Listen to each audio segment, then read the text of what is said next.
बिस्मिल्लाहिर्रहमानिर्रहीम। अस्सलाम वालेकुम। कॉन्ट्रैक्ट एक्ट 1872 से आज टॉपिक है बेलमेंट।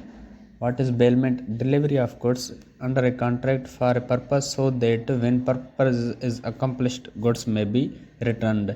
किसी खास मकसद के लिए चीज़ों को डिलीवर करना और जब मकसद पूरा हो जाए तो वो चीज़ें वापस करना, इसे हम बेलमेंट कहेंगे। फॉर एग्ज़ाम्पल, अगर आपकी जगह का काम चल रहा है और आपको कुछ चीज़ों की ज़रूरत है, लेकिन टेम्पररी आर्जी तौर पर किसी चीज़ों की ज़रूरत है और आप वो चीज़ें दुकान से किराए पे लेके आए, ठीक है, किसी ख़ास मकसद के लिए आप वो लेके आए और जब मकसद पूरा हो जाएगा तो वो आप वापस कर देंगे। ये है बेलमेंट, यानी कि डिलीवरी ऑफ गुड्स हुई यहाँ। तो what is bailor and what is bailee? The person who deliver goods is called bailor, to whom goods are delivered is called bailee. जैसे कि आप जो चीज़ें लेके आए आप हो बेली, और जिसने आपको वो चीज़ें दी वो है बेलर। अब यहाँ कुछ पॉइंट्स हैं जो बेलमेंट के लिए ज़रूरी हैं, जो कॉन्ट्रैक्ट में लिखी गई हैं। तो पहली पॉइंट है, bailment involves change in position but not in title. अब जो चीज़ें आप किराए पे लेके आए उसकी पोजीशन तो चेंज होती है, यानी कि कब्ज़ा तो चेंज होता है। जैसे पहले वो दुकान वाले के कब्ज़े में थी, अब आपके कब्ज़े में है। पोजीशन तो चेंज होगी, लेकिन उसका टाइटल, उसकी ओनरशिप चेंज नहीं होगी। उसकी ओनरशिप उसी की रहेगी, दुकान वाले की। यानी कि change in position but not in title. Position change होगी लेकिन ओनरशिप चेंज नहीं होगी। अब दूसरी पॉइंट है, bailee bound to take as much care of the goods as man of ordinary prudence would take of his own goods. Bailee यानी कि जो चीज़ें किराए पे लेके आया है उसको उस चीज़ों की इतनी केयर करनी है जितनी वो अपनी चीज़ों की केयर करता है। In the absence of contrary bailment, Belly is not responsible for loss or destruction of the goods if above described amount of care is taken. बेली ने उतनी ही उस चीज़ों की केयर की जितनी वो अपनी करता है, लेकिन फिर भी उस चीज़ों का नुकसान हुआ या उसमें लॉस हुआ तो यहाँ बेली जिम्मेवार नहीं है। लेकिन शर्त यह है कि onus of proof will be upon bailee to show that he had taken the necessary standard of care. लेकिन ज़रूरी यह है कि उसको प्रूफ करना है बेली को कि उसने वाकई चीज़ों की केयर की थी, उतनी जितनी उसको अपनी चीज़ों की करनी चाहिए थी उतनी ही बेली ने केयर की थी। अब चौथी पॉइंट है, bailee has a duty to return deliver goods without demand as soon as time expires or purpose is accomplished. यहाँ बेली की जिम्मेवारी है कि वो टाइम पे चीज़ें वापस करे, चाहे बेलर उससे डिमांड करे या ना करे। लेकिन बेली की यहाँ जिम्मेवारी है कि जितने टाइम के लिए उसने वो चीज़ें ली थी उसको उसी वक्त वापस करनी है। अब यहाँ एक दूसरी पॉइंट है, if any increase in value or profit from bailed goods bailee is bound to deliver the same to the bailor. अब अगर बेली को उस सामान से कोई फ़ायदा हो रहा है तो उसको वो फ़ायदा भी बेलर को डिलीवर करना है, उस सामान के समेत फ़ायदा भी बेलर को डिलीवर करना है। अब यहाँ एक दूसरा मिसाल आपको देता हूँ कि अगर आपने 10 बकरियाँ किसी आदमी को दी चारने के लिए और 1 साल बाद वो बकरियाँ 20 हो गई, तो 1 साल बाद वो जो बेली है उसको आपको बकरियां भी देनी है और जो उसको प्रॉफिट हुआ है वो भी आपको वापस करना है। इसका दूसरा मिसाल है शेयर्स। अगर आप शेयर्स खरीदते हो तो जब उसमें कोई प्रॉफिट होता है तो उसको वो प्रॉफिट भी आपको देना होता है। तो इसकी डेफिनेशन और इसका एग्जांपल ये है, where belly in accordance with purpose of bailment rendered any service involving labor skill, belly has right to retain such goods until he receive due remuneration. अब इसका सादा सा मिसाल ये है कि अगर आप अपनी बाइक मैकेनिक के पास छोड़ के आए बनवाने के लिए तो आप हुए बेलर और वो हुआ बेली, ठीक है। और मैकेनिक ने आपकी गाड़ी जो है बाइक है वो बना दी, लेकिन वो तब तक अपने पास वो बाइक रखेगा जब तक आप उसको पैसे नहीं दोगे। ये इसका एक सादा सा मिसाल है। अब दूसरा मिसाल ये मिलता है स्टोरेज। अगर आपने किसी के स्टोर रूम में अपना सामान रखवाया है, या शुगर रखवाई है, या जो है राइस रखवाया है, और जो मज़दूर वगैरह हैं उन्होंने आपका रख दिया, ठीक है, और स्टोर रूम उनका है, ठीक है, तो आप जब आपका टाइम आया निकालने का, आपको ज़रूरत है शुगर निकालने की, तो वो तब तक आपको वो शुगर निकालने नहीं देंगे जब तक आप उसकी उजरत नहीं दोगे, उसका मुआवजा नहीं दोगे, तब तक वो आपको वो चीज़ें वापस नहीं करेगा। तो इसका सादा सा मिसाल ये है।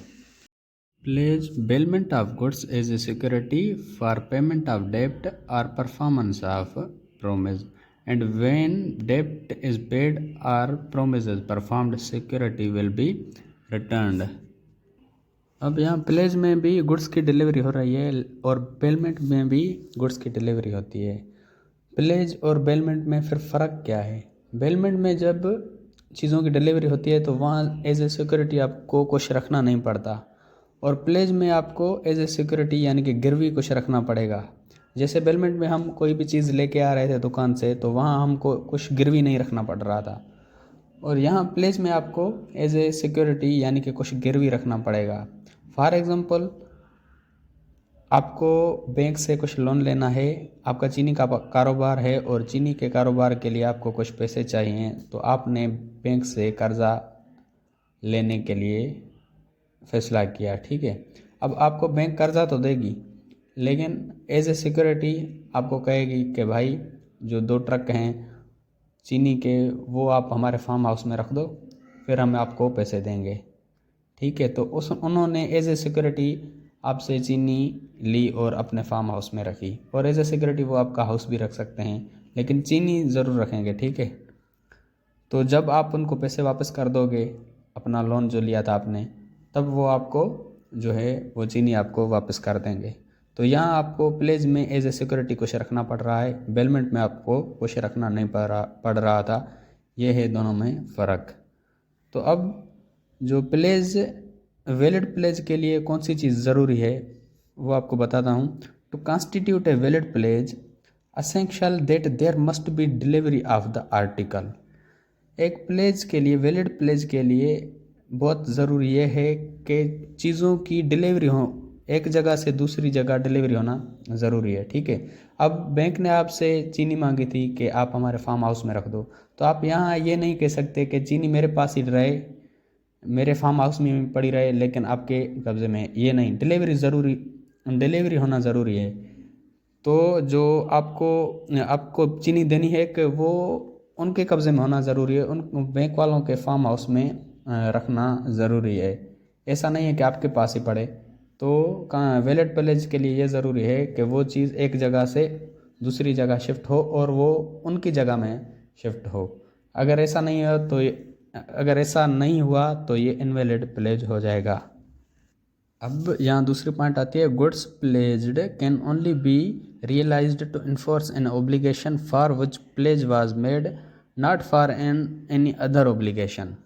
अब जिस चीज़ के लिए प्लेज बनाया गया था वही चीज़ इन्फोर्स होगी, दूसरी चीज़ इन्फोर्स नहीं होगी। यहाँ आपको एक एग्जांपल बताता हूँ कि मैंने एल्टो कार किराए पे ली, ठीक है, और उसको एज ए सिक्योरिटी 20,000 रख दिए ताकि मैं उसको जो है वापस कर दूँ। जब कार वापस कर दूँ तो वो मुझे 20,000 रुपये वापस कर देगा, ठीक है।